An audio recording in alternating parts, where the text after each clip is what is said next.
Elsewhere, former Nairobi Governor Mike Sonko has cleared hospital bills for more than 100 mothers who had been detained at Mama Lucy Kibaki Hospital maternity ward over unpaid fees. According to reports, the mothers, some with newborns just days old, have been stranded at the facility for weeks, unable to leave after giving birth because they could not afford to settle their bills.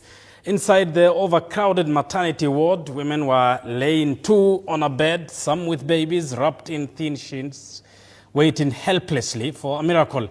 Their pending bills were ranging from 5,000 shillings to over 100,000 shillings.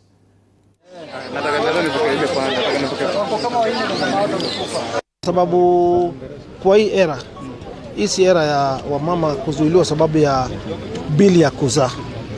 Hii ni jambo la kuhuzunisha sana. Nakumbuka nikiwa mbunge bado nilifanya hii kazi ya kutoa mama Lucy, kutoa mama Pumwani. Si kitu yangu ya kwanza. Ni kitu ilinihuzunisha sana. Ilinihuzunisha sana na nikasikia vibaya sana. That is why niko hapa. Na nimepongeza wamama wote. Tumewatafutia maambulance waende nyumbani na nikawapia pia kitu kidogo na pia tutawalipia SHA. Ndio in future problem kama hizi tuweze kuzi-avoid. Nasikia vizuri, nimetoka salama na mtoto wangu. Nashukuru Sonko kwa hiyo matendo ametutendea. Tumeshukuru ametupeleka home at least za kurecover.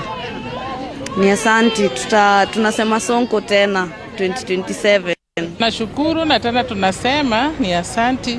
Mimi nashukuru sana mheshimiwa kwa kuintervene na kutoa wagonjwa ambao walikuwa wamekwama mahali hapa, including our colleague. Tunamshukuru sana, Mungu ambariki. Alikuwa na SHA lakini ingeweza kumsaidia kwa hiyo bili alikuwa nayo. So aendelee na hiyo moyo.